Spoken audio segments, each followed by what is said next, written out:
जिमावे तेरी लाडली आजा शेरा वाली, बुलावे तेरी लाडली आजा शेरा वाली।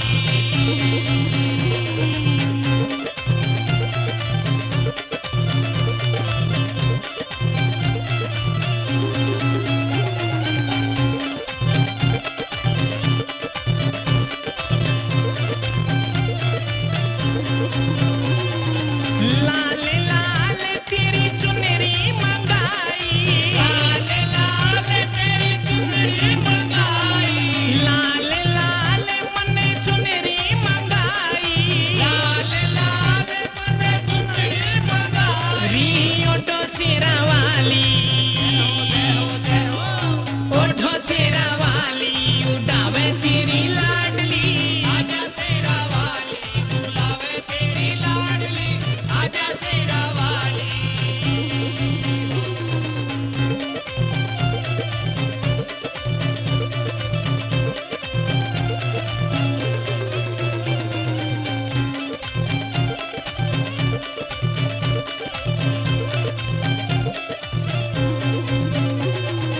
मंजीत जुए आला बचन बनावे, मंजीत जुए आला बचन बनावे, मंजीत जुए आला बचन बनावे, मंजीत जुए आला बचन बनावे। नील में मनावे, जय हो जय हो जय हो, आहा नील में मनावे, रिजावे तेरी लाडली आजा शेरा वाली, बुलावे तेरी लाडली आजा शेरा वाली, बुलावे तेरी लाडली आजा शेरा वाली, बुलावे तेरी लाडली आजा शेरा वाली।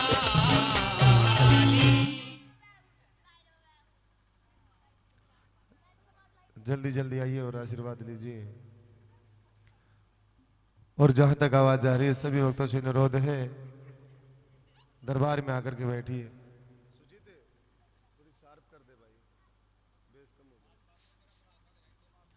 जय जय बोले सच्चे दरबार की, बोले महामाई की। और आशीर्वाद लेकर के माँ को जल्दी से विदा कीजिए और विदा कीजिए माँ को। माँ कन्या रूप में आप सभी भक्तों को दर्शन देने के लिए आई है। अनिल भाई, अनिल भाई जहाँ का ही आवाज सुन रहे हैं भैया?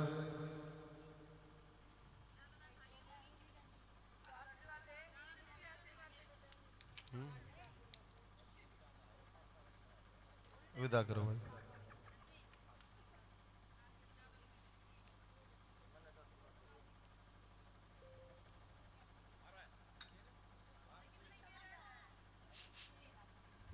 तो आइए बोले सच्चे दरबार की।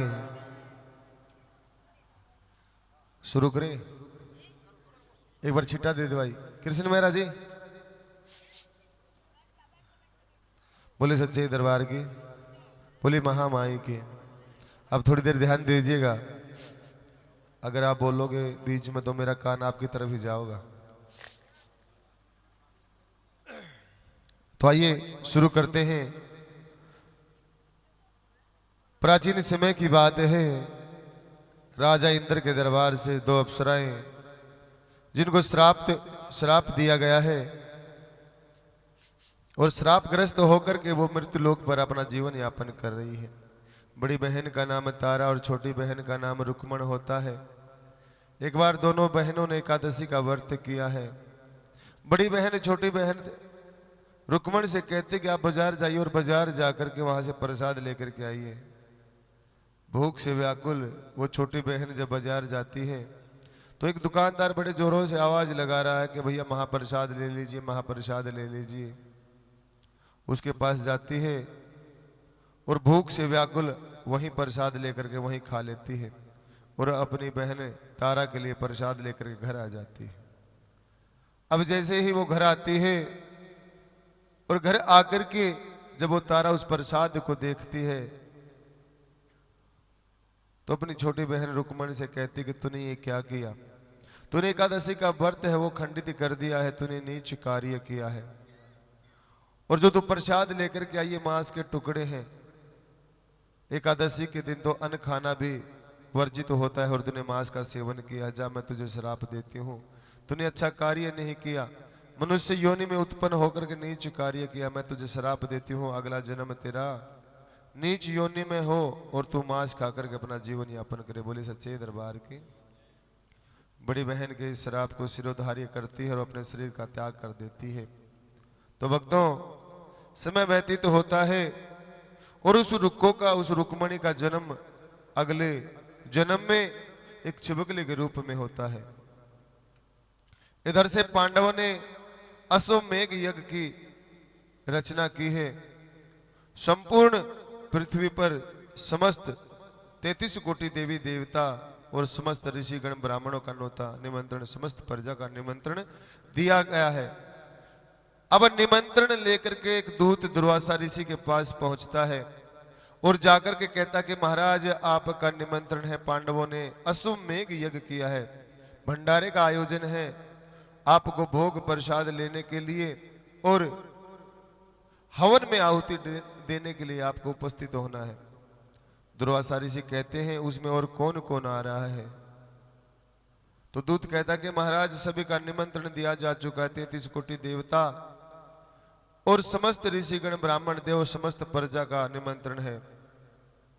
तो दुर्वासा ऋषि बड़े क्रोधित होते हैं और कहते हैं कि मैं सबसे प्रथम पूजनीय हूं, मेरा सबसे पहले निमंत्रण होना चाहिए था और आप सबने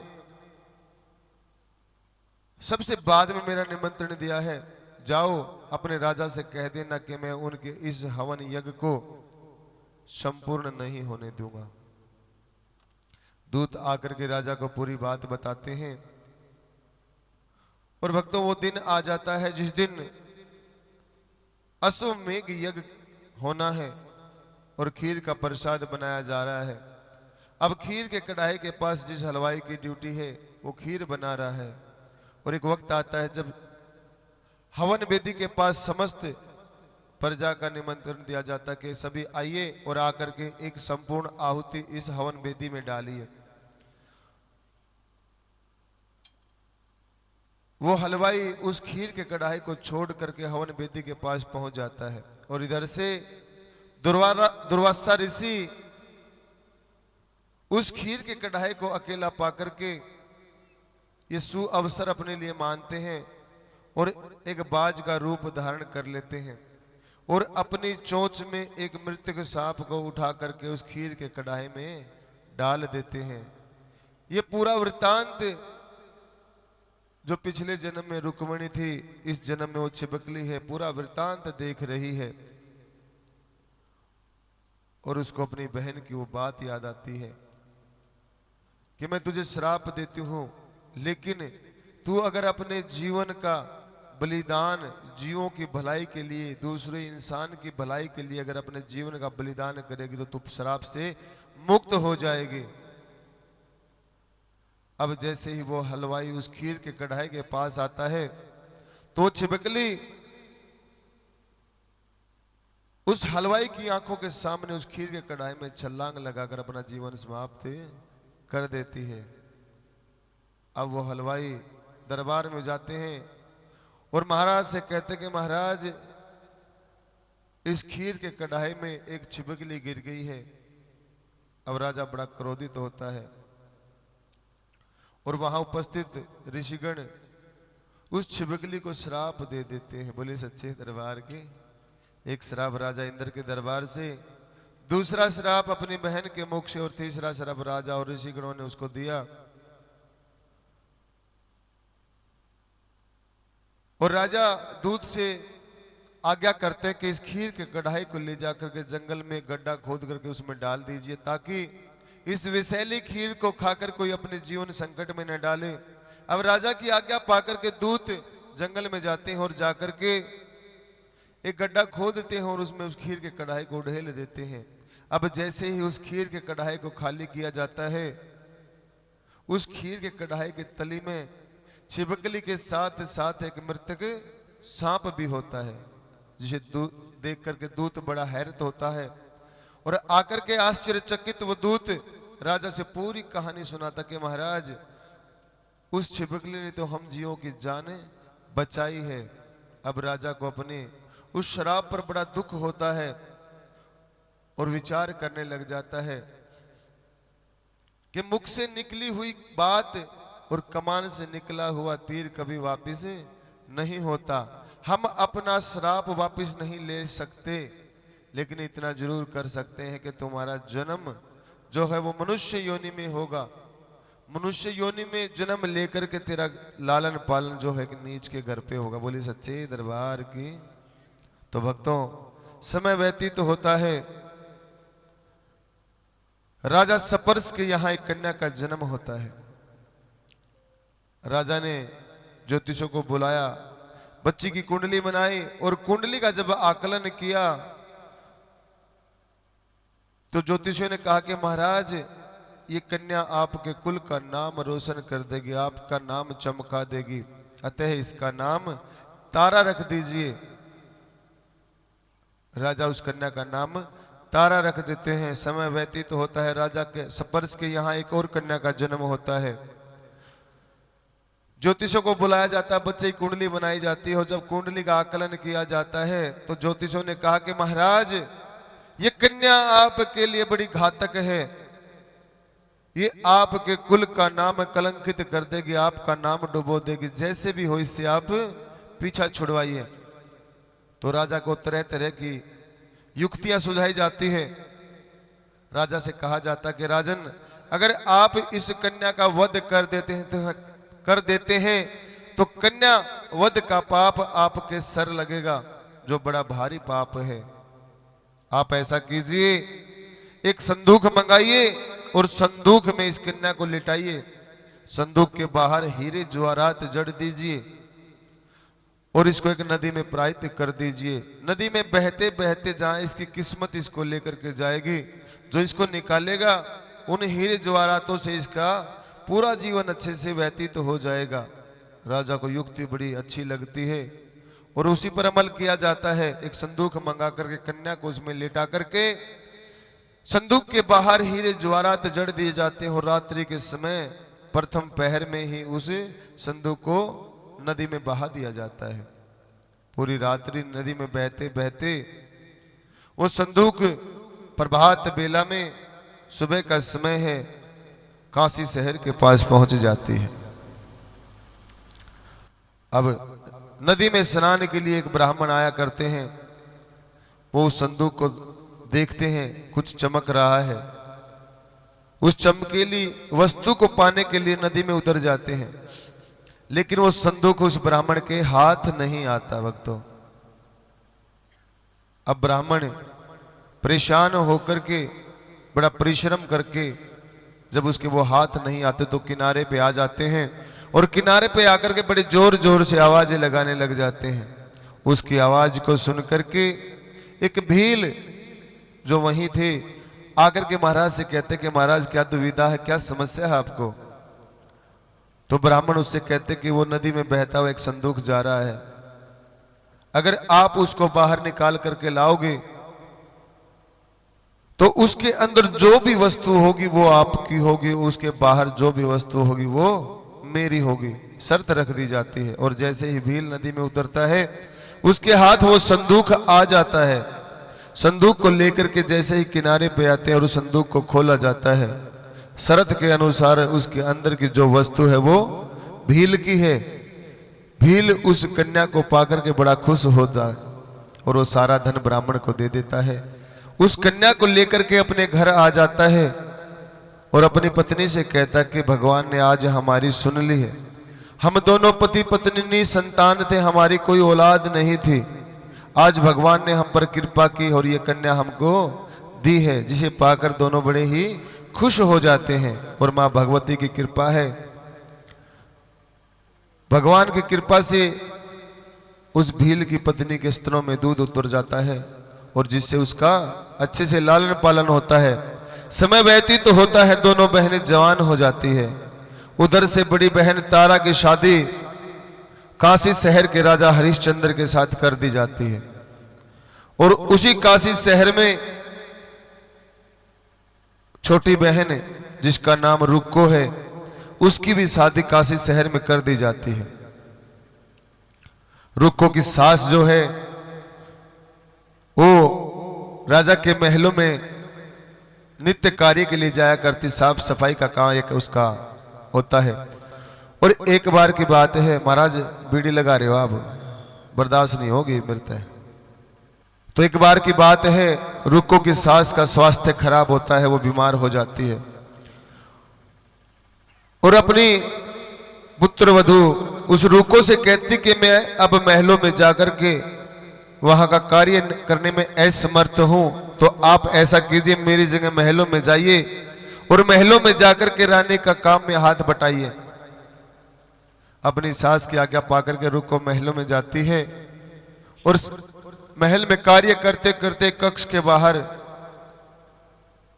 बड़ी मधुर मधुर धुनी चल रही है, बड़े सुंदर सुंदर करताल और भजन गाए जा रहे हैं। वहीं बैठ करके सुनने लग जाती है। कब समय व्यतीत हुआ उसे पता ही नहीं चला और कुछ समय बाद उस कमरे का दरवाजा जब खुलता है तो अंदर से तारा रानी बाहर निकलती है। तारा अपने पुनर्जन्म की बहन को पहचान लेती है और उससे कहने लग जाती कि आप कौन हो। तो रुक्को कहती कि मेरी सास है, वो महलों में आपके कार्य के लिए आया करती, लेकिन आज उनका स्वास्थ्य खराब है, उन्होंने मुझको आज्ञा की है, अतः मैं आपके महल में आई हूं। तो रुक्को कहती रानी मैं आपसे कुछ पूछना चाहती हूं, क्या मैं पूछ सकती हूं? तो तारा रानी कहती कि हाँ पूछिए, आपको आज्ञा है।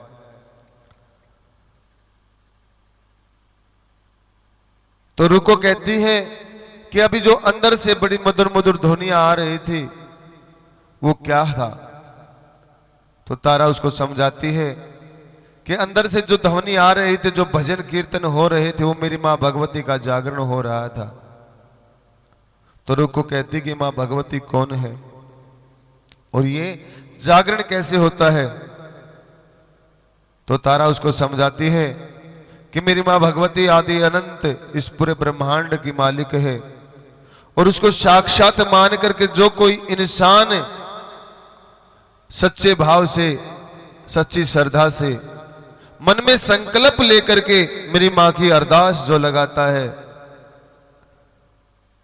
मां उसकी अरदास पूर्ण होने पर उसका जागरण करवाया जाता। बोली सच्चे दरबार की। तो रुक्को कहने लग जाती ये अरदास क्या होती है? तो तारा रानी उसको कहती कि मेरी मां को साक्षात विश्वास के साथ जो इंसान ध्याता है, मानता है, सच्चे दिल से जो मां की प्रार्थना, मां से प्रार्थना करता है और मां उसकी अगर मनोकामना पूर्ण कर देती है, यही अरदास होती है। और जो कामना पूर्ण होने उपरांत उसको मां को जो चढ़ावा देना वो जगराता कहलाता। बोले सच्चे दरबार की। कृष्ण महाराज जी आपके समक्ष आएंगे, आप अपनी अरदास लगाइए। मेरी मां भगवती इस पूरे ब्रह्मांड की मालिक है, ऐसी कोई वस्तु इस संसार की नहीं जो इस दरबार से हम प्राप्त नहीं कर सकते। अगर हमारा विश्वास सच्चा है, हमारी श्रद्धा सच्ची है, तो आपको जरूर कुछ ना कुछ इस दरबार से प्राप्त होगा। अपनी अरदास लगाइएगा सभी, किसी को बतानी नहीं है, किसी को दिखाना नहीं है, कुछ भी, चाहे 1 रुपया डालो चाहे 10, कुछ भी डालो, मर्जी आपकी। तो रुक्को कहती है कि मैं भी अरदास लगाऊंगी। तो तारा रानी रुक्को की अरदास लगाती है और मां भगवती उसकी प्रार्थना को स्वीकार करती है और 1 साल के अंदर ही उसके घर पे एक सुंदर सा लड़का उत्पन्न हो जाता। बोले सच्चे दरबार की। रुक्को अपने पुत्र के लालन पालन में इतनी व्यस्त हो जाती है और वो भूल जाती है कि तूने मां का जागरण भी करवाना है। वो बच्चा 5 साल का हो जाता है तो भक्तों उसके शरीर पर फुलके निकल आते हैं, जिसे हम फुलकिया माता कहें, जो शीतला माता का ही स्वरूप है। तरह तरह की दवाई वैद्य हकीमों के पास ले जाया जाता, लेकिन बच्चे को कहीं भी कोई आराम नहीं होता। हार थक करके रुक्को महलों में आती और तारा रानी से प्रार्थना करती है कि रानी मुझसे कोई भूल हो गई है, मैंने माँ की अरदास लगाई थी, माँ ने मुझे पुत्र दिया, लेकिन मुझसे कोई ना कुछ भूल हुई है। तो तारा रानी उसको याद दिलाती है कि तूने जो अरदास लगाई थी, माँ ने तेरी मनोकामना पूर्ण की, लेकिन तूने माँ का जगराता नहीं कराया। अब माँ ने अपना स्वरूप दिखाया है। तो रुको अपनी उस भूल पर पछताती है और कहने लग जाती है कि मैं माँ का जगराता जरूर कराऊंगी अगर मेरा पुत्र स्वस्थ हो जाता है। ये संकल्प मन में धारण कर लेती है और कुछ ही समय में उसका पुत्र जो है वो स्वस्थ हो जाता है। अब रुको तारा रानी के पास आती और कहती है कि मेरा पुत्र बिल्कुल स्वस्थ है, अब मुझे मां का जागरण करवाना है। तो तारा रानी उससे कहती कि आप महलों में से बाहर निकल के मंदिर में जाइए और मंदिर में जाकर के ब्राह्मण देवता से कहिए कि कोई भी एक दिन निश्चित करे जिस दिन आपके घर जगराता होगा। अब रुको मंदिर जाती है और ब्राह्मण से कहने लग जाती है कि मुझे अपने घर मां का जागरण करवाना है। तो ब्राह्मण देव कहने लग जाते कि मैं आपके घर नहीं जा सकता, आपके घर जाने से हमारा धर्म भ्रष्ट हो जाता है, अतः आप ऐसा कीजिए जागरण की जो राशि है वो आप यहीं दे करके जाइए, हम आपके नाम का जागरण मंदिर में ही कर देंगे। लेकिन रुक्को को बड़ा दुख होता है और वो कहने लग जाते कि नहीं, मुझे तो अपने घर पर ही माँ की ज्योत जगानी है, माँ का जागरण करवाना है। तो ब्राह्मण कहते हैं हमारी जो मंडली है और उसके अध्यक्ष जो है वो तारा रानी है, आप महलों में जाकर के तारा रानी से प्रार्थना कीजिए, अगर वो आपके घर आना स्वीकार करती है तो हम आपके घर रात्रि जागरण जरूर करेंगे। बोले सच्चे दरबार की। तो रुको महलों में आकर तारा रानी से प्रार्थना करती है, उसकी प्रार्थना स्वीकार हो जाती है और तारा रानी कहती कि आप जाइए और ब्राह्मण से कहिए कि हम आपके घर जरूर आएंगे। अब रुको ब्राह्मण के पास आती है, डल लेती है और एक दिन निश्चित कर दिया जाता है जिस दिन रात्रि का जागरण तारा रानी के द्वारा रुको के घर किया जाना है।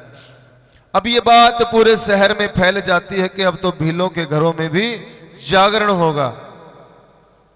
फैलते फैलते ये बात उस नाई के कानों में पहुंच जाती है जो महाराज की रोजाना दाढ़ी बनाने के लिए जाया करता। एक दिन की बात, पानी की कुछ बूंदे राजा के मुख में चली जाती है उस नाई के हाथों द्वारा। तो राजा को बड़ा क्रोध आता हो, राजा उससे कहते कि तूने हमारा धर्म भ्रष्ट कर दिया है, अपने हाथ की पानी की कुछ बूंदे हमारे मुख में डाल दी है। तो नाई कहने लग जाता कि महाराज अगर पानी की इन्हीं बूंदों से आपका धर्म भ्रष्ट हो गया है तो उस दिन क्या होगा जिस दिन आपकी रानी तारा भीलों की बस्ती में जाएगी, वहां कीर्तन करेगी, नाचेगी, गाएगी, प्रसाद खाएगी, तब आपका धर्म भ्रष्ट नहीं होगा। तो राजा बड़े क्रोधित होते हैं और उससे कहने लग जाते हैं अगर ये बात गलत साबित हुई तो मैं तेरा सर कलम कर दूंगा। भयभीत तो हो जाते हैं वो नाई और कहते कि महाराज नहीं, ऐसा नहीं है। और एक दिन जिस दिन वहां का जागरण रुक्को के घर पे होना है वो दिन निश्चित है और वो तारीख राजा को बता दी जाती है। और वो तारीख जिस दिन आती है वो दिन जिस दिन होता है, अब राजा बड़े व्याकुल है कि मैं रानी को ये नहीं कह सकता तो तू कहीं नहीं जाए, मैं उसको रोक भी नहीं सकता और उसको जाने भी नहीं दे सकता। इसी व्यथा में उनको एक युक्ति सूझती है और अपनी उंगली कटार से काट लेते हैं और रानी के पास आकर कहते हैं कि रानी हमारी उंगली कटार से कट गई है जिसमें बड़ा दुख हो रहा, बड़ा दर्द हो रहा है, आप ऐसा कीजिए हमारे समीप बैठिए और हमें पंखा झोलिए, हमें नींद नहीं आ रही है। रानी राजा की आज्ञा पाकर के उनके समीप बैठ जाती है और राजा को पंखा करने लग जाती है और मन ही मन मां से प्रार्थना करने लग जाती कि मां अगर मैं रुक्को के घर नहीं गई तो रुक्को के घर तेरा जागरण शुरू नहीं होगा। मां रानी की प्रार्थना स्वीकार होती है और मां भगवती की कृपा से बड़ी मधुर मधुर ठंडी ठंडी हवा चलने लग जाती, जिसके प्रभाव में आकर के राजा को नींद आ जाती है और राजा को वहीं सोया हुआ छोड़ करके वो तारा रानी महलों से निकल के रुक्कों के घर पहुंच जाती है, जहां रात्रि का जागरण हो रहा है। अब पूरी रात्रि जागरण में नाचती है, गाती है। प्रभात बेला का समय है। इधर राजा की आंखें खुलती है, रानी को महलों में न पाकर के सीधा भीलों की बस्ती रुक्कों के घर पहुंच जाता है और एक कोने में बैठ जाते हैं। वहां का पूरा वृतांत देख रहे हैं कि क्या क्रियाकलाप हो रहे हैं। आरती की जाती है मां की, और मां की आरती के बाद बलि देकर के प्रसाद बनाया जाता है, और उस प्रसाद का जब वितरण किया जाता है ना,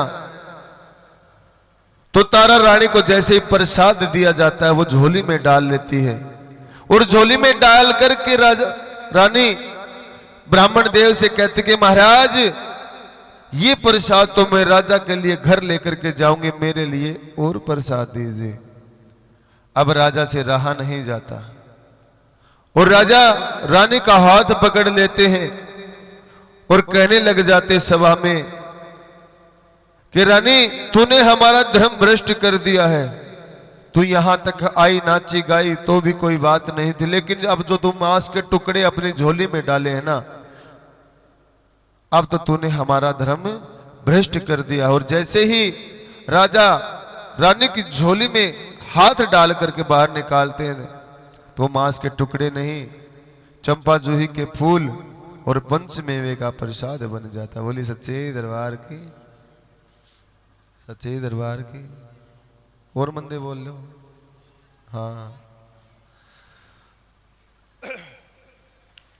तो राजा रानी से कहने लग जाता कि रानी तूने मेरी आंखों के सामने प्रसाद में मांस के टुकड़े डाले थे, लेकिन अब ये चंपा जूही और गेंदे के फूल बन गए, पंचमेवे का प्रसाद बन गया, ये क्या है? तो रानी कहती ये मेरी माँ का चमत्कार है। तो राजा कहने लग जाते कि मैं भी तेरी माँ का चमत्कार देखना चाहता हूं। तो तारा रानी राजा से कहती कि आप महलों में चलिए और महलों में चल करके अपनी सबसे प्रिय वस्तु का बलिदान मां के समक्ष कीजिए, तो शायद मां आपकी प्रार्थना स्वीकार करे और आपको कोई चमत्कार दिखा दे। राजा जैसे ही महलों में आते हैं, महलों में आकर के अपने सबसे प्रिय नीले घोड़े के बलि मां के समक्ष दे देते हैं, और जैसे ही उस मांस के टुकड़ों को, उस घोड़े के अवशेष को कढ़ाई में डाल करके प्रसाद के लिए रेडी तैयार किया जाता है, तो राजा रानी से कहने लग जाते कि अब मैं आपकी मां का चमत्कार देखना चाहता हूं। तो तारा रानी मां से प्रार्थना करती है कि मां, राजा ने अपने सबसे प्रिय घोड़े का बलिदान आपको दिया है, आप राजा को कोई ना कोई चमत्कार जरूर दिखाइए। तो बच्चों भैया रुक जाओ, थोड़ी देर की बात है, थोड़ी देर, बस 5-10 मिनट।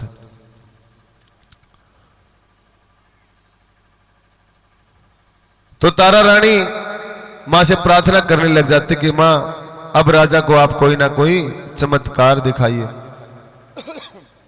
तो जैसे ही उस कढ़ाई को चूल्हे पर रखा जाता है ना भक्तों, तो बताते हैं बगैर ईंधन के, बगैर कोयला लकड़ी के वहां एक ज्योति उत्पन्न हो जाती है, जो ज्वाला जी के रूप में आज भी पूजी जाती है। बोले ज्वाला माई की। तो राजा ये चमत्कार देखते हैं और बड़े हर्षित होते हैं और मन में एक प्रश्न कर बैठते हैं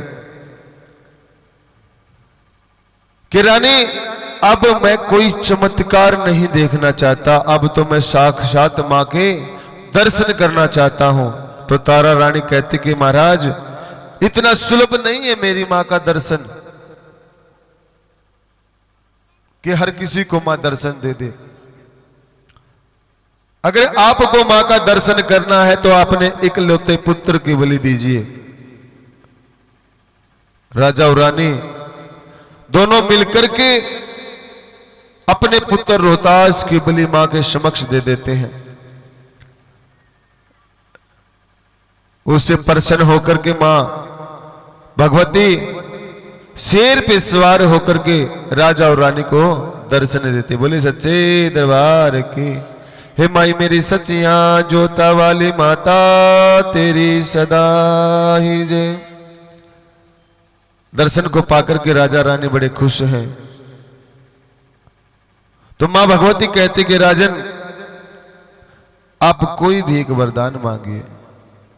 तो राजा कहते कि मां मेरा एक ही पुत्र था जिसको अपने हाथों से मैंने काट दिया है, आपको उसकी बलि दे दी है। अब मैं कुछ भी मांगता हूं तो वो मेरे किस काम का है। तो मां कहती कि राजन आप ऐसा कीजिए, जो प्रसाद आपने बनाया है उस प्रसाद के 5 थाल सजा करके ले आइए। तो राजा कहते कि मां 5 थाल किसके लिए, यहां हम 3 ही हैं, एक तो आप हो 2 हम हैं। तो मां भगवती कहती है एक तुम्हारे घोड़े के लिए और एक तुम्हारे पुत्र रोहतास के लिए। अब राजा के मुख पे हंसी भी है और आंसू भी है। दोनों को समेटते हुए राजा मां से कहने लग जाते कि मां जिस पुत्र को अपने हाथों से काट दिया वो कहां से आएगा। तो मां कहने लग जाती है आप महलों में जाइए और जाकर के आवाज दीजिए, आपका पुत्र रोहतास वहीं मिलेगा। और अस्तबल में जाकर के देखिए आपका नीला घोड़ा भी वहीं मिलेगा। जैसे ही अस्तबल में जाते हैं महाराज और महलों में जाकर के आवाज लगाते हैं पुत्र रोहतास, पुत्र रोहतास, पुत्र रोहतास। और जब जैसे ही तीसरी आवाज लगाते तो अंदर से आवाज आती कि हाँ पिताजी। जिसे पाकर के राजा बड़े खुश होते हैं और दोनों को लेकर के मां के समक्ष पहुंच जाते हैं। तो मां भगवती राजा से कहने लग जाते कि राजन अब आप कोई भी एक वरदान मांगिए। तो राजा कहते कि मां समस्त पृथ्वी पर मेरा राज है और जिस इंसान को आपके दर्शन हो जाए अब उसे पाने की कुछ भी इच्छा या लालसा नहीं रहती। तो मां कहती कि मेरा जिसने भी दर्शन किया उसको एक वरदान तो मांगना ही पड़ता है। तो राजा रानी प्रार्थना करते कि हमें वरदान नहीं चाहिए। तो मां भगवती राजा से कहती है कि राजन तूने मेरे भक्त की परीक्षा ली है, जा मैं तुझे एक वरदान देती हूं।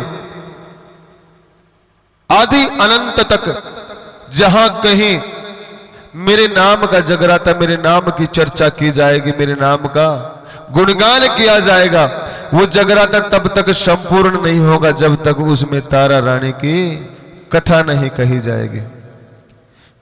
ये वरदान देकर के मां अंतर ध्यान हो जाती है। राजा रानी पुत्र रोहतास तीनों हंसी खुशी अपना जीवन यापन करते हैं। और एक समय जब आता है ना कि राजा को मृत्यु लोक छोड़ करके गोलोक की तरफ जाना है, तो राजा जिद करके बैठ जाते हैं कि मैं अकेला इस नगरी का ऐसा जीव नहीं हूं जो मैं इसको छोड़ करके जाऊंगा। मैं तब तक नहीं जाऊंगा जब तक संपूर्ण काशी मेरे साथ नहीं जाएगी। तो राजा हठ कर लेते हैं और उस हठ का परिणाम यह होता है भक्तों कि पूरी काशी उसमें जो 84 लाख योनियां जितने भी जीव काशी शहर के अंदर थे सभी का कल्याण हो गया। बोली सच्चे दरबार की कथा संपूर्ण हुई। बोली तारा रानी की, बोली मां भगवती की, बोली बालाजी महाराज की, सतगुरुदेव भगवान की, कुल देवता की, पितृ देवता की, इष्ट देवता की, ग्राम देवता की, माता पिता की, गौ माता की, धरती माता की, जननी माता की, आज के आनंद की, आनंद कंद भगवान की। जयकारा बजरंग, जयकारा शेरा वालिदा, बोल सच्चे दरबार की। सभी को जय माता दी, जय माता दी, जय माता दी।